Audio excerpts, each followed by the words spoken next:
Welcome to Local Business Spotlight, everyone. I'm Troy Thompson. Joining me today, of course, is the man behind the brand, of course, People Home Equity. And we're talking to Bruce Dodd. How are you, buddy? I'm great, man. It's always good to see you. Hey, listen, last time we were talking, we talked a little bit about what's been going on in the press when it comes to best friends buying a property. Now, we touched on it briefly, but I'm going to throw you some questions, okay? Okay. It's a little bit important. A lot of young people are being locked out of the market. All right. They just can't get the money. You said last time that they're putting off weddings, they're putting off having children. So let's just say that we both have two of my best friends, $60,000 each. We've got $120,000 deposit. We come to someone like you to organize our financing. How is that going to change if we are not in a physical relationship? We're just best friends. Okay. So really from a mortgage standpoint, the type of relationship is inconsequential. Okay. It's whoever wants to buy a house. So whether you're married, you're partners, or you're just friends, right? Really, from a loan standpoint, it doesn't matter. What I think is important, if you're in a relationship where you don't have, if things blow up, you're not going to have a court step in because you're not getting divorced.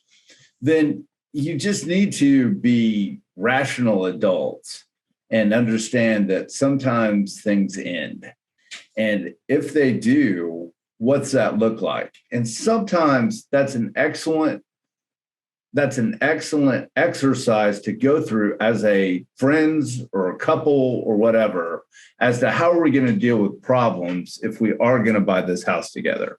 Because there are going to be issues that come up and you need to have a framework on how we're going to make decisions. I'm laughing because I can see the tragedy already, the War of the Roses, right? Sure. Sure. I personally think it's a great idea, Bruce, because there are people that just can't get to that next level. I would seriously consider buying a property with a best buddy of mine, but I would want rules to begin with, like a contract. If one of us move away, if we're not living in the house together, are we going to rent it out? Why are those questions so important at the beginning of the process, Bruce? Because let's think about it. Anytime we're dealing with an issue that emotion and money gets tied into, it becomes confrontational. So if we can remove confrontation from it, and we can say, hey, this is how I think things should go, should things change, and you come up with an agreement, then you don't have something awful lurking out there impacting the relationship. We've already dealt with this, so we don't have to worry about it. Do you believe there's a certain time period that one should wait to sell a property after the purchase date, as in 3 years, 4 years, 5 years? Is that something we should take into consideration when going into this type of partnership? Well, I think that one ought to be rational about time periods. And so if you think about it, typically houses in the Chattanooga area since the year 2000, forget last year, is a lot more than this, but they've appreciated about 5% per year. So typically when you sell a property, it's going to cost you 6% to a realtor and you've got some other charges. So you don't want to be in a situation where I'm going to sell this house and I'm going to have to write a check for it. You want to think that through. Now, it can be a little different situation if you think you're getting a great deal on a house.